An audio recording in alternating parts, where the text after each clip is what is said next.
minyak goreng, gula, dan mie instan senilai Rp88.750.000. Kami menyalurkannya ke rumah-rumah masyarakat, di jalan-jalan, semampu kami melangkah menyalurkan amanah yang telah dibebankan kepada kami. Jazakumullah khairan kepada muslimin yang telah menyumbangkan sebagian hartanya kepada mereka yang membutuhkan. Semoga Allah memberikan pahala yang banyak kepada antum yang telah meringankan beban saudara kita, insyaallah. Barakallahu fikum.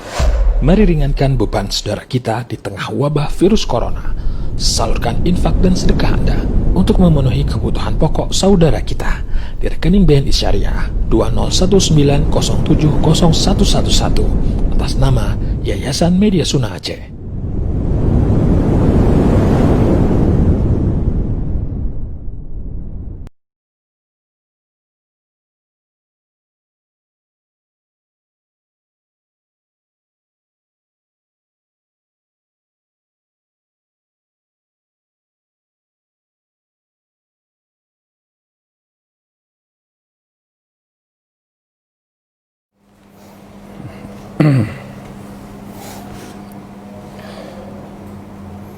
Alhamdulillah, kami telah menyalurkan kurang lebih 8 ton sembako yang terdiri dari beras, telur, minyak goreng, gula, dan mie instan senilai Rp88.750.000. Kami menyalurkannya ke rumah-rumah masyarakat, di jalan-jalan, semampu kami melangkah menyalurkan amanah yang telah dibebankan kepada kami. Jazakumullah khairan kepada muslimin yang telah menyumbangkan sebagian hartanya kepada mereka yang membutuhkan. Semoga Allah memberikan pahala yang banyak kepada antum yang telah meringankan beban saudara kita, insyaallah. Barakallahu fikum. Mari ringankan beban saudara kita di tengah wabah virus corona. Salurkan infak dan sedekah Anda untuk memenuhi kebutuhan pokok saudara kita di rekening BNI Syariah 20190701111 atas nama Yayasan Media Sunnah Aceh.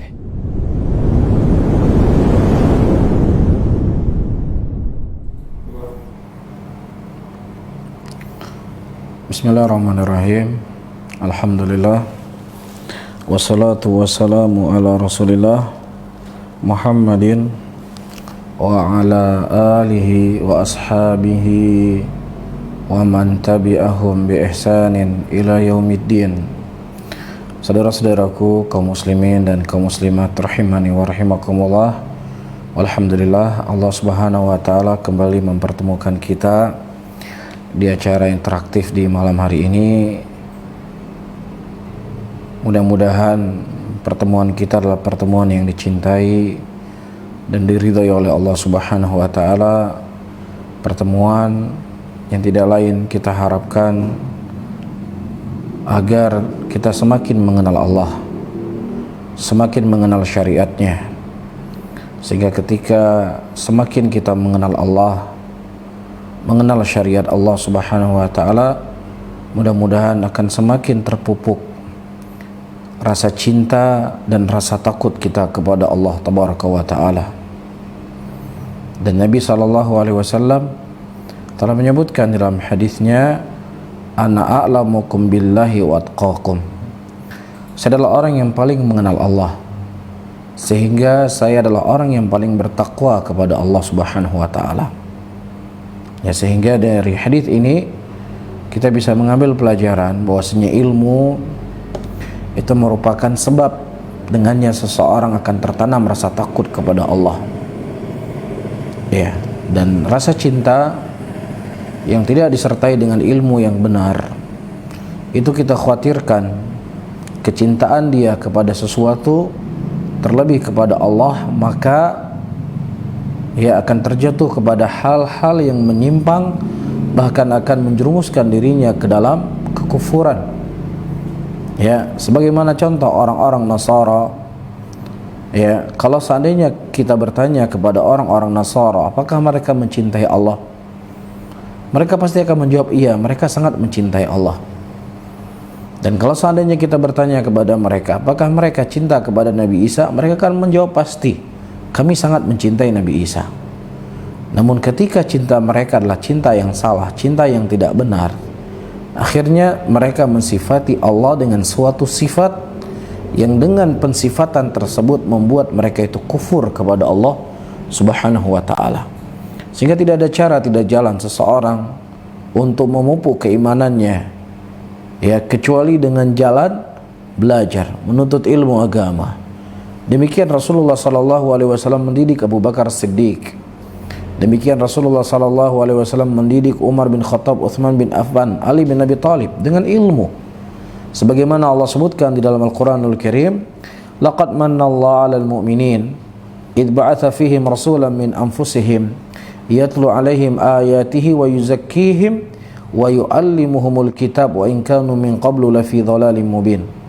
Dan sungguh kami telah memberikan anugerah kepada kaum mukminin ketika diutus kepada mereka seorang rasul, yang mana rasul tersebut membacakan kepada mereka ayat-ayat Allah dan mensucikan mereka, yang tadinya mereka adalah orang-orang yang dalam keadaan tidak mengetahui. Jadi bagaimana Rasulullah mendidik para sahabatnya? Rasulullah mendidik para sahabatnya dengan ilmu agama. Ya, belajar ilmu agama dengan cara dan metode para sahabat Rasulullah sallallahu alaihi wasallam. Ya, belajar dengan Nabi sallallahu alaihi wasallam. Karena ada sebagian orang, mereka membuat konsep-konsep yang baru dalam agama. Seseorang tidak akan bisa mengetahui hakikat dari keimanan, ya, sampai dia mengembara dari satu tempat ke tempat yang lainnya. Disitulah dia akan mengerti hakikat dari keimanan. Tapi kalau dia tidak keluar, tidak mengembara dengan metode dan caranya mereka, maka sesoleh apapun seseorang, setaat apapun seseorang, setakwa apapun seseorang, ketika tidak mengikuti metode dan cara mereka, cara yang mereka buat, maka keimanan yang Anda miliki merupakan keimanan yang semu. Ya, ini merupakan jalan-jalan kebid'ahan, jalan-jalan yang tidak pernah diketahui oleh Rasulullah SAW dan para sahabatnya. 6. Para aimah terdahulu, para sahabat, mereka berjalannya mereka untuk belajar menuntut ilmu agama dari seorang guru dengan guru yang lainnya, atau mereka pergi keluar dari kota mereka untuk berperang di jalan Allah Subhanahu wa ta'ala, atau mereka, ya, keluar dari negeri mereka untuk mencari rezeki, untuk mencari apa yang dijanjikan oleh Allah Subhanahu wa ta'ala daripada kehidupan dunia yang mubah ini. Ya, sehingga saudara-saudaraku muslimin, kalau seandainya Rasulullah SAW mengutus para sahabat untuk berdakwah, maka orang yang diutus oleh Nabi SAW adalah orang-orang yang cerdas dari kalangan para sahabat, orang-orang yang pintar dari kalangan sahabat. Contohnya Rasulullah SAW mengutus Mu'ad bin Jabal radhiyallahu ta'ala anhu, yang Mu'ad bin Jabal adalah alim dari ulama sahabat. Ya, Rasulullah SAW tidak mengutus para sahabat yang baru masuk Islam, yang baru belajar agama, tetapi orang yang diutus oleh Nabi SAW adalah alim dari ulama sahabat Rasulullah SAW. Oleh karena itu sudah menjadi metode dan cara, ya, dari jalannya para nabi dan jalannya para rasul, seseorang sebelum dia menyampaikan dakwahnya, sebelum dia menyampaikan ilmu, maka dia siapkan dulu ilmu yang dia, ya, yang harus dia bekali. Allah Subhanahu wa ta'ala menyebutkan prinsip ini dalam Al-Quranul Karim. Qul hadhihi sabili ad'u ilallah ala basiratin ana wa man ittaba'ani wa subhanallahi wa ma ana minal musyrikin.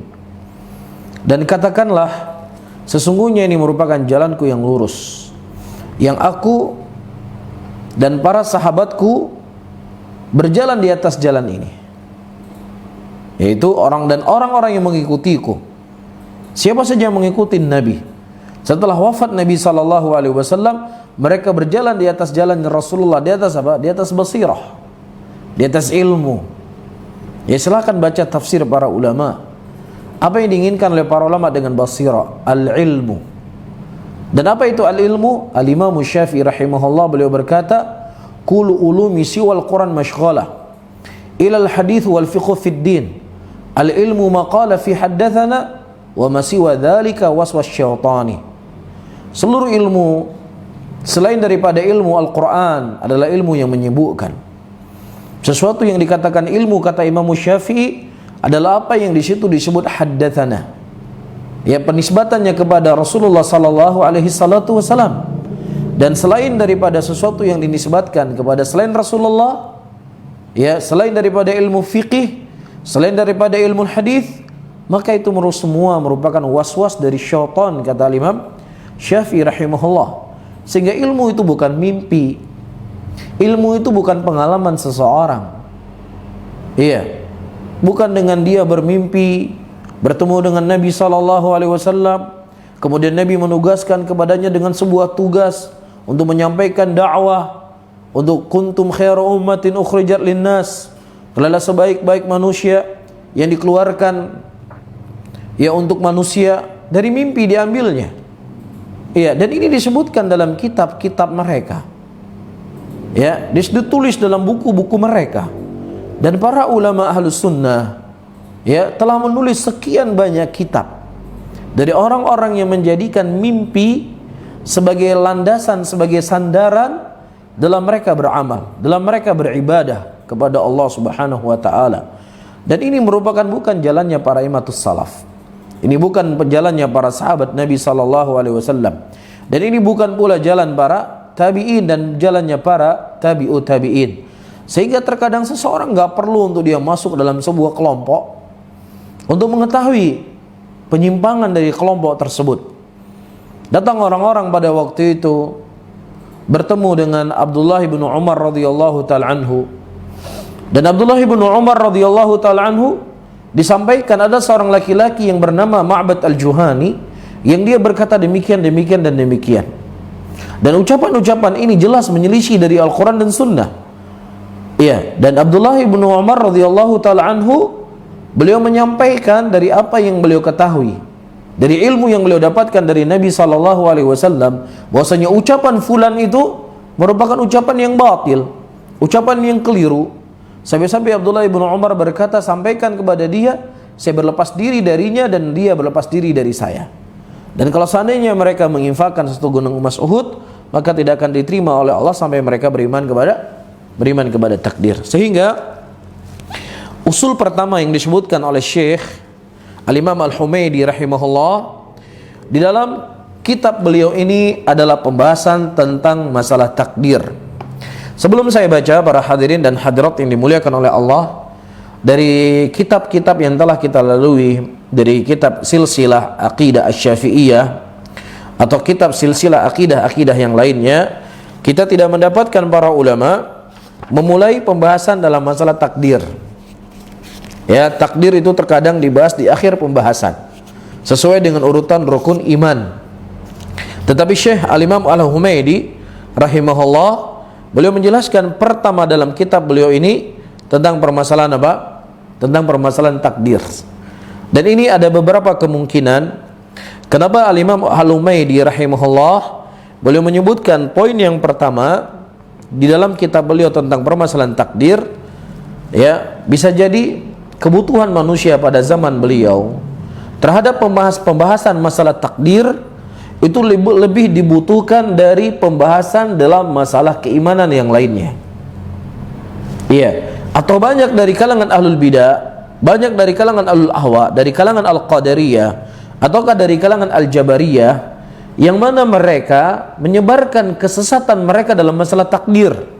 Mereka keliru dalam memahami takdir, sehingga banyaknya orang-orang yang menyebarkan kesesatan dan kebingungan umat pada waktu itu dalam permasalahan takdir. Maka ini menjadi alasan atau sebab kemungkinan besar kenapa Al-Imam Humaidi rahimahullahu ta'ala menyebutkan pembahasan awal di kitab beliau tentang masalah takdir.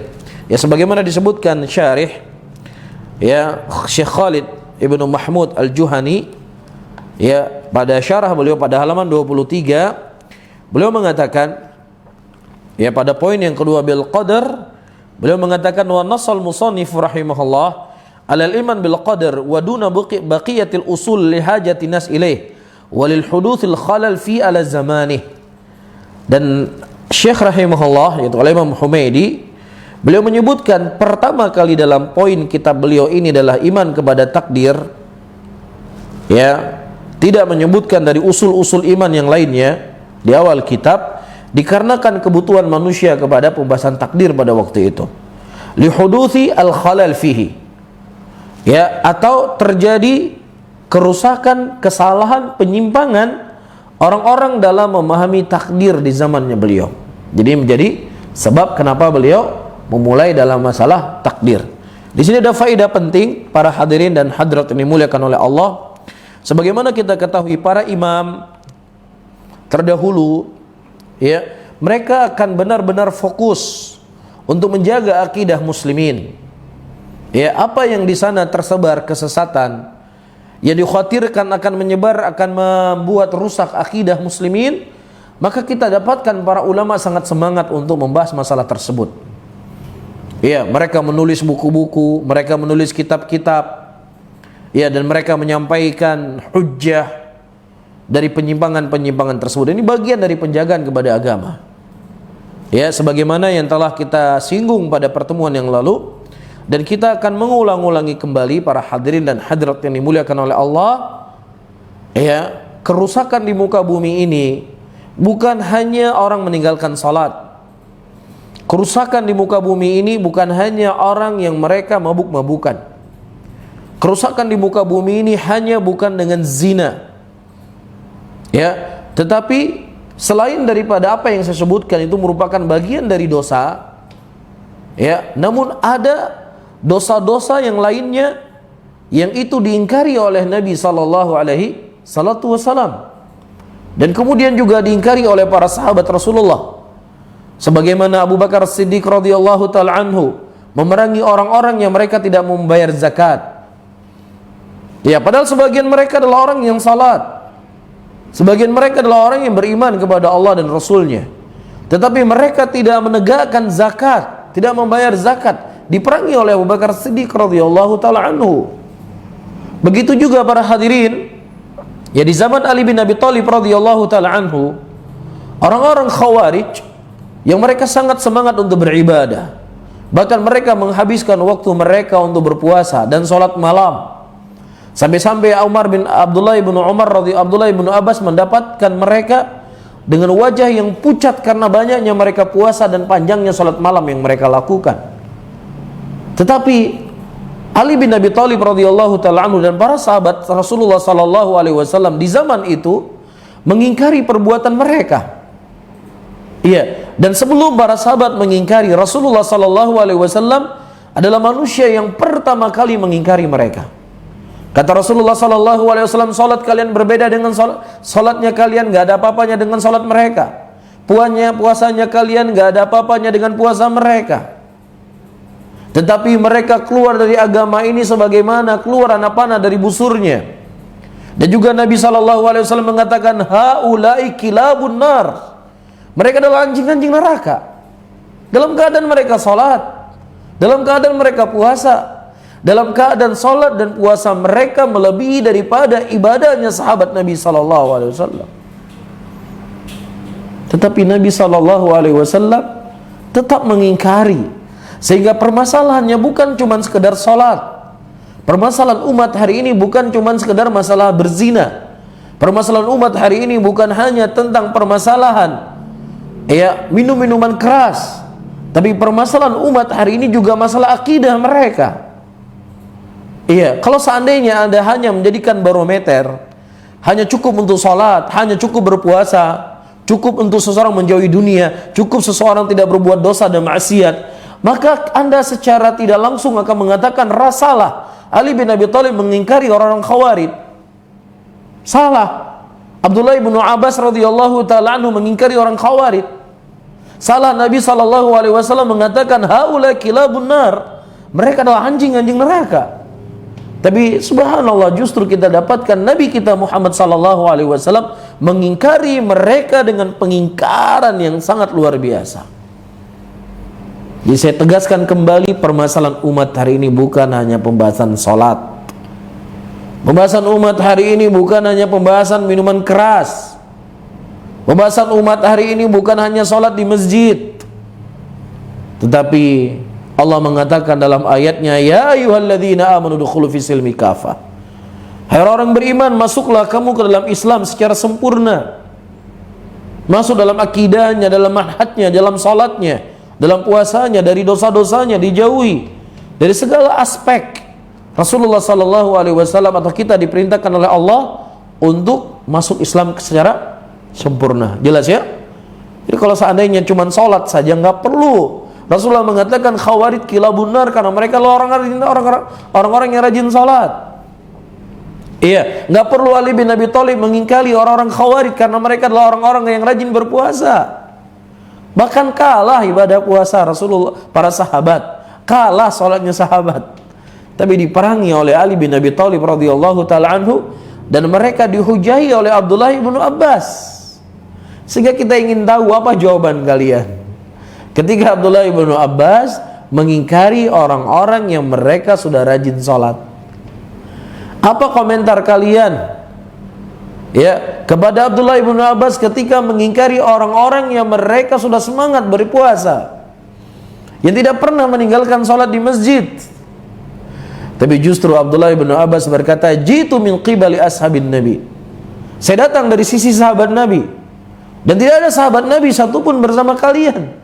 Akidah kalian berbeda dengan akidahnya sahabat Rasulullah. Iya, manhajnya kalian, jalannya kalian berbeda dengan jalannya sahabat Rasulullah SAW. Cara kalian memahami ayat Al-Quran berbeda dengan apa yang dipahami oleh para sahabat.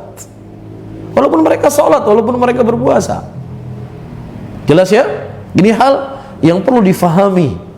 Ya, dan disinilah kita penting untuk belajar akidah. Disinilah kita penting untuk mempelajari usul dalam agama. Baik, kita kembali, saya baca. Disebutkan oleh Al-Imam Humaydi rahimahullah. Qala Al-Imam Humaydi rahimahullah, as-sunnatu indana ayu'mina ar-rajulu bil qadari khairi wa syarrih wa hulwi wa murrih wa ya'lama anna ma asabahu lam yakun liyukhti'ahu wa anna man akhta'ahu lam yakun liyusibahu wa anna dhalika kullu qada minallahi azza wa jalla. Saya artikan dulu. As-sunnah indana, apa kemarin kita bahas masalah sunnah? Apa itu sunnah yang diinginkan oleh Imam Al-Humaydi di sini? Sunnah yang diinginkan oleh Imam Humaydi di sini adalah masalah al-i'tiqad, masalah akidah, masalah prinsip-prinsip agama. Ya, jadi prinsip agama di sisi kami, kata Imam Humaydi, ayu'mina ar-rajulu bil qadari, dengan seorang laki-laki beriman kepada takdir.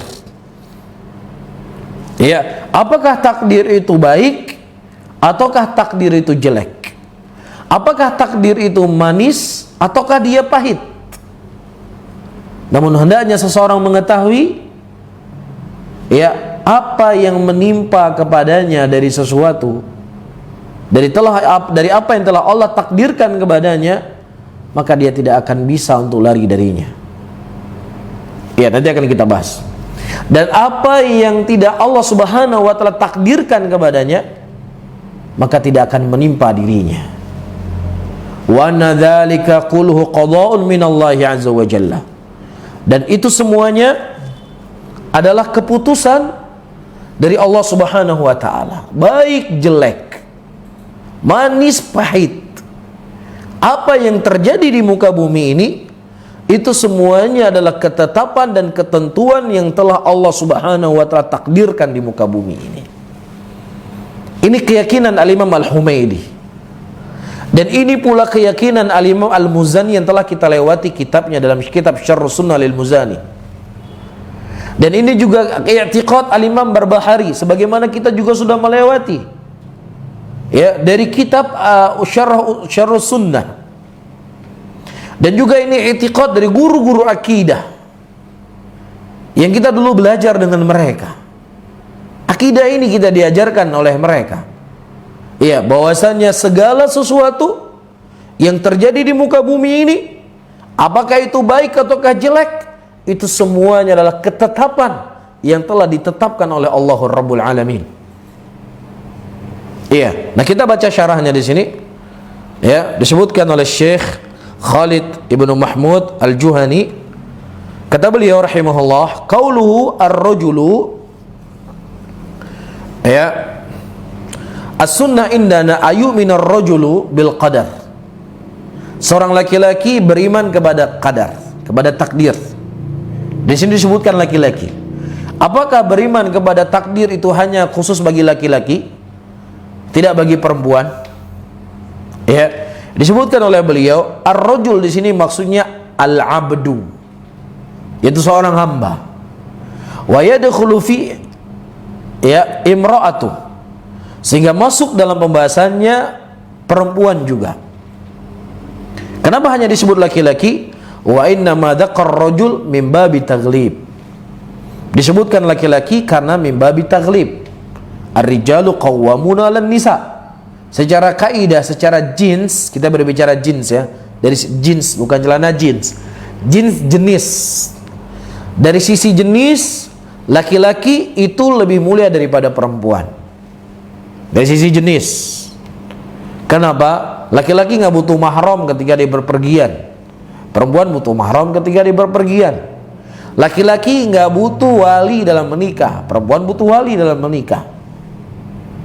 Iya, kenapa? Karena memang kodratnya perempuan itu memiliki akal setengah, nggak sempurna seperti laki-laki. Kenapa perempuan itu memiliki akal setengah atau agama setengah? Karena dalam setiap bulan dia itu haid. Ketika dia haid, banyak hal-hal yang dia tidak bisa lakukan. Dia tidak bisa sholat dan hal-hal yang lainnya yang datang dalam syariat. Inilah yang membuat kenapa perempuan itu memiliki agama yang setengah dibandingkan laki-laki. Dalam sisi persaksian, laki-laki itu perbandingannya dengan 2 perempuan. 2 orang perempuan sebanding dengan 1 orang laki-laki. Kita berbicara sisi jenis. Namun terkadang seorang wanita itu jauh lebih afdol daripada 1000 laki-laki. Seorang wanita terkadang lebih afdol daripada jutaan laki-laki. Bagaimana maksudnya?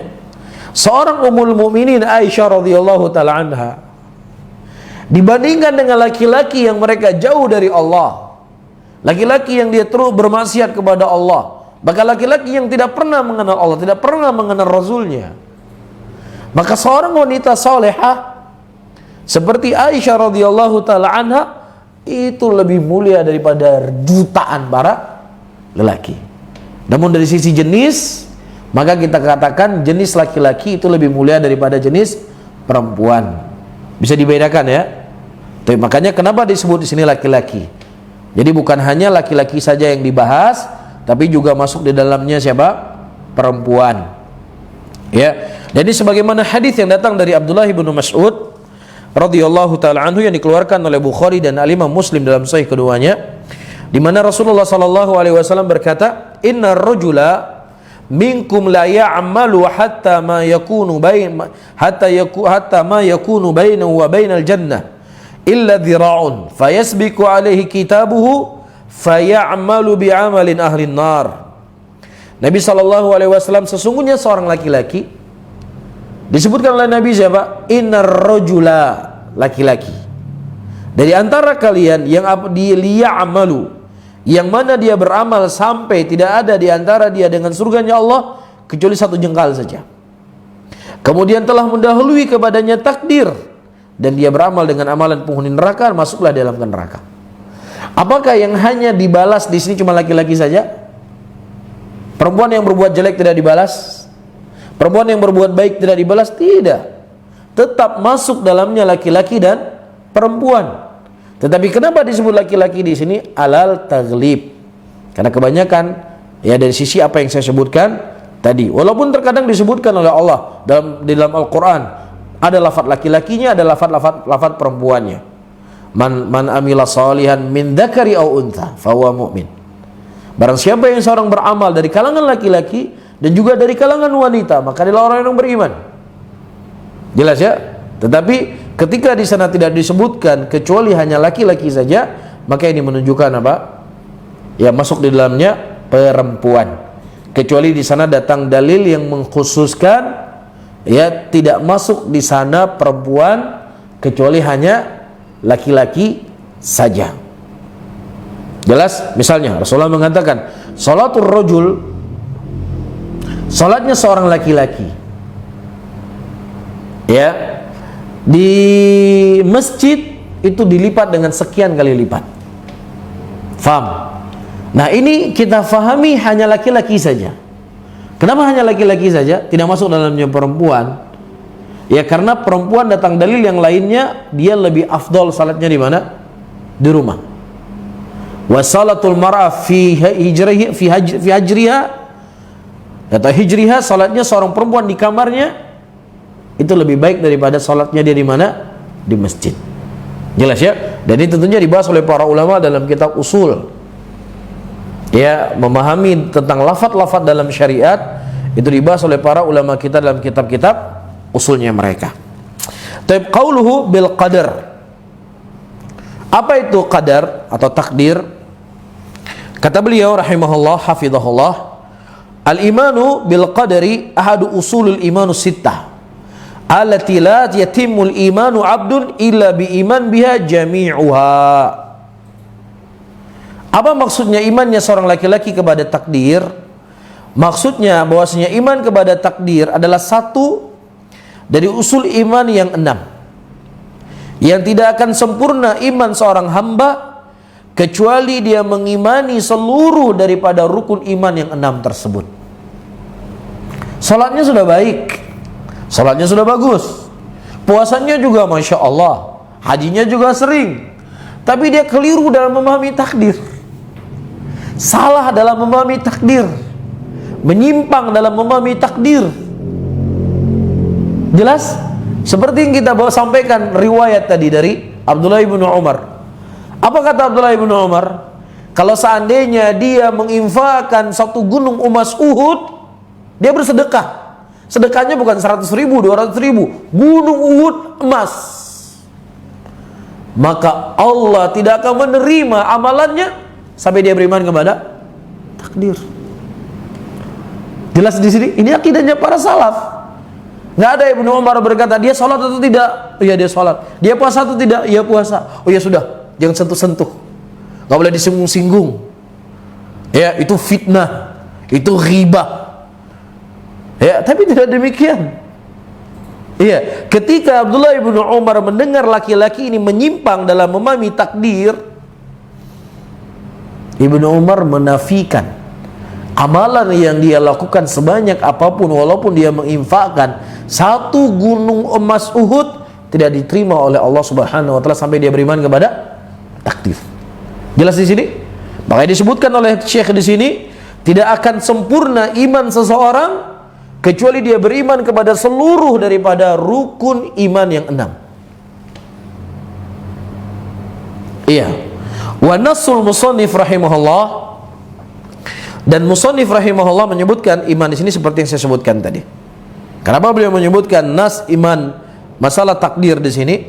Tidak menyebutkan dulu masalah iman kepada Allah, iman kepada Rasulnya, tapi beliau membahas tentang masalah takdir. Kemungkinan terjadi khalal, terjadi penyimpangan-penyimpangan yang terjadi di zaman beliau tentang masalah apa? Takdir. Atau bisa saja seorang sudah memahami tentang usul iman, orang sudah mengetahui tentang haknya Allah, tetapi dia keliru dalam masalah takdir, sehingga inilah menjadi fokus beliau rahimahullahu ta'ala. Kemudian selanjutnya, kita sering sekali mendengar takdir. Apa sebenarnya takdir tersebut? Wal qadaru lughatan artinya adalah qada wal hukmu, ketetapan Allah dan hukumnya Allah. Itu secara bahasa. Wa huwa ma yuqaddiruhu Allah azza wa jalla minal qada wa yahkumu bihi minal umur.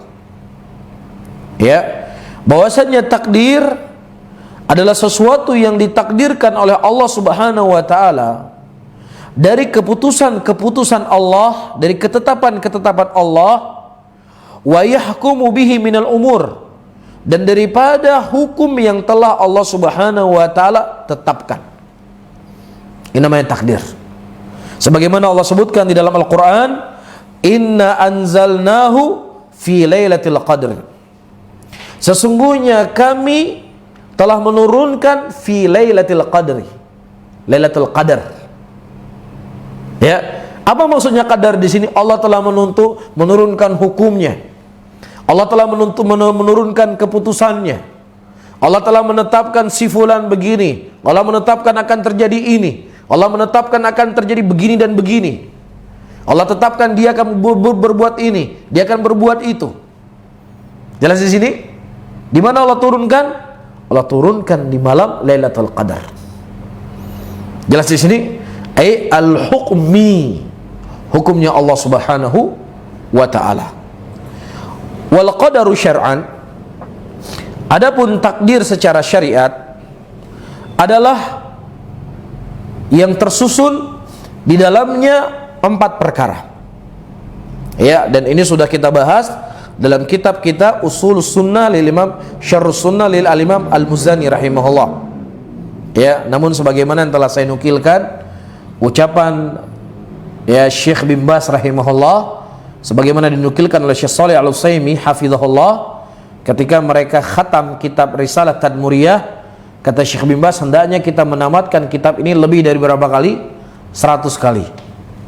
Ya, sementara kitab yang kita pelajari dalam masalah takdir itu terkadang hanya beberapa kitab saja. Itu pun kadang ada yang bolong-bolong, tidak hadir semuanya. Yang kalaupun hadir kadang-kadang dia sambil melamun dengarnya. Ya, sehingga banyak hal-hal yang terluput dari kita. Maka perlu kita ulang-ulangi terus-menerus supaya kita kokoh. Dan kita jadikan barometer kita adalah masalah akidah. Barometer kita adalah usul agama. Karena kalau cuma sekedar sholat, orang-orang munafik dulu sholat juga di belakang Nabi. Satu shaf dengan Abu Bakar As-Siddiq, satu shaf dengan Umar bin Khattab, satu shaf dengan Ali bin Abi Thalib. Tetapi apa kata Allah? Innal munafiqina fi darki asfali minan nar. Sesungguhnya orang-orang munafik itu berada di kerak api neraka. Ya, bukan saya katakan sholat tidak penting. Sholat adalah sesuatu hal yang penting, tiang agama. Cuman bukan ini inti semua permasalahan agama. Sudah selesai sholat, sudah cukup, selesai. Nggak bisa. Ada masalah hal-hal iman yang harus diyakini. Sebagaimana saya telah datangkan ucapan siapa? Abdullah ibnu Umar radhiyallahu taala anhu, sebagaimana saya telah nukilkan dari perbuatan Ali bin Abi Thalib dan juga perbuatan Abdullah bin Abbas dan juga perbuatan Nabi kita Muhammad sallallahu alaihi wasallam. Jelas di sini? Baik. Kemudian saya ulangi kembali, wal qadar syara'an, qadar secara syariat adalah huwa ma qadarallahu fil azal wa khalquhu wa ata ilmu sabiq bihi wa katabahu fi lauhil mahfuz. Iya, takdir secara syariat adalah terkumpul di dalamnya 4 perkara. Yang pertama adalah ilmu sabiq yang dimiliki oleh Allah. Ilmu yang telah dahulu di sisi Allah Subhanahu wa taala sebelum terjadinya sesuatu apapun itu. Ini pertama, iman kepada takdir. Yang kedua, ya, ilmu yang ada di sisi Allah Subhanahu wa taala, yang ilmu sabik tersebut, ilmu yang telah lalu, itu dicatat oleh Allah Subhanahu wa taala dalam Lauhul Mahfuz. Ya, dan semua yang tercatat oleh Allah Subhanahu wa taala itu ada kehendak Allah Subhanahu wa taala untuk menjadikannya. Kemudian diciptakanlah. Dari apa yang telah diilmui oleh Allah, dari apa yang telah dicatat oleh Allah, yang dicatat dalam Lauhul Mahfuz, dari apa yang telah Allah inginkan, dan semuanya itu akan diciptakan oleh Allah Rabbul Alamin. Hari ini kita berkumpul di sini, sekian orang. Iya, di tahun sekian, bulan sekian, tanggal sekian. berkumpulnya kita di sini itu telah diilmui oleh Allah Subhanahu wa taala sebelum Allah menciptakan langit dan bumi dan sebelum Allah menciptakan kita. Jelas? Dan apa yang ada di sisi Allah dari ilmu sabik tersebut Allah catat dalam Lauhul Mahfuz. Ya, dan apa yang telah Allah Subhanahu wa taala catat tersebut ada kehendak Allah Subhanahu wa taala di situ. Apa saja yang dikehendaki oleh Allah terjadi pasti akan terjadi. Dan apa yang tidak dikehendaki oleh Allah tidak terjadi, maka tidak akan pernah terjadi. Ya, dan apa yang dikehendaki oleh Allah, maka Allah Subhanahu wa taala menciptakannya. Allah ciptakan kita sekarang hari ini kita duduk di sini. Perbuatan kita ini diciptakan oleh Allah. Wallahu khalaqakum wa ma ta'malun. Allah Subhanahu wa taala yang menciptakan kalian dan Allah pula yang menciptakan amalan kalian. Bisa difahami? Jadi Allah bukan hanya menciptakan kita manusia saja, ya, tetapi Allah juga menciptakan apa yang kita amalkan. Ini butuh pembahasan. Kita belum selesai membahas tentang masalah takdir. Jelas? Jadi kalau ditanya apa itu takdir, takdir adalah apabila terkumpul padanya 4 perkara. Yang pertama ilmu sabik bagi Allah, yang kedua dicatat di Lauhul Mahfuz, yang ketiga adalah masyiahnya Allah, kehendaknya Allah, yang keempat adalah ciptaannya Allah Subhanahu wa taala. Ya, nah dari kelompok-kelompok Al-Qadariyah, kelompok-kelompok Al-Jabariyah, dan siapa yang berjalan di atas jalan-jalan mereka ini, dari kelompok-kelompok sempalan ini, dari kelompok-kelompok sesat ini, imam mereka itu keliru dari 1 di antara 3 pembahasan yang sedang kita bahas. Iya, contohnya kelompok Al-Qadariyah. Mereka mengingkari ilmunya Allah. Allah tidak mengetahui apa yang dilakukan oleh seorang hamba kecuali setelah hamba itu melakukannya. Jadi duduknya kita di sini Allah nggak tahu. Kapan Allah tahu? Setelah kita berbuat. Ini keyakinan siapa? Keyakinan Qadariyah, keyakinan sesat, keyakinan yang menyimpang. Ya akhi, jangan sesat-sesatin orang. Gimana nggak kita sesatin loh? Dia mengingkari ilmunya Allah. Allah tidak mengetahui apa yang dilakukan oleh seorang hamba kecuali setelah hamba itu melakukannya. Iya, ada lagi kelompok Al-Qadariyah dari sisi pemahaman mereka, Allah menciptakan sesuatu yang baik dan Allah tidak menciptakan sesuatu yang jelek. Keliru lagi dalam poin yang keempat, khalqiyah. Yang mana Allah menciptakan seluruh apa yang ada di muka bumi ini, baik dan jelek itu semua ciptaan Allah. Wallahu khalaqakum wa ma ta'malun. Allah yang menciptakan kalian dan Allah pula yang menciptakan apa yang kalian amalkan. Siapa yang menciptakan Abu Lahab? Hah? Abu Lahab diciptakan sendiri? Siapa yang menciptakan iblis? Siapa yang menciptakan Fir'aun? Mereka semua bejat atau tidak? Mereka bejat. Apakah iblis diciptakan sendiri bukan Allah yang menciptakan? Sehingga ketika mereka mengatakan Allah menciptakan yang baik-baik dan adapun yang jelek-jelek tidak diciptakan oleh Allah, perbuatan kufur tidak diciptakan oleh Allah dan lain sebagainya, keliru mereka dalam poin yang keempat tentang masalah apa? Penciptaan. Namun terkadang menjadi pertanyaan bagi kita, lah kalau seandainya itu perbuatan yang Allah tidak sukai, Allah tidak cinta kepada kekafiran, Allah tidak cinta kepada kerusakan, kenapa Allah ciptakan? Ini adalah pembahasan yang penting yang insya Allah kita undur pada pertemuan yang akan datang. Bisa difahami ya? Kesimpulannya para hadirin dan hadirat, pembahasan takdir ini kita belum selesai. Kita belum selesai membahas masalah takdir. Cuman harus difahami bahwasanya takdir itu apabila terkumpul padanya 4 syarat. Ya, terkumpul padanya 4 syarat. Inilah akidah Ahlussunnah. Siapa yang tidak berakidah dengan akidah seperti ini, ya, dia menyimpang dari sisi pemahaman yang dibahas oleh para ulama, bukan menyelisih pemahaman saya. Apa yang dibahas oleh para ulama dalam kitab-kitab akidah mereka, ya, maka mereka tidak berjalan di atas jalan yang benar. Walaupun mereka sholat, walaupun mereka puasa, walaupun mereka berhaji, walaupun mereka mensedekahkan 1 gunung emas Uhud, maka kata Ibnu Umar, Allah tidak akan menerima apa yang mereka infakkan sampai mereka beriman kepada takdir. Inilah pentingnya kita belajar akidah. Bisa difahami? Wallahu ta'ala alam bisawab. Mungkin ini bisa saya sampaikan, mudah-mudahan bermanfaat bagi saya sendiri dan juga buat hadirin dan hadirat semuanya. Tapi saya akhiri, Allahumma salli ala Muhammadin wa ala alihi wa ashabihi wa man tabi'ahum bi ihsanin ila yaumiddin.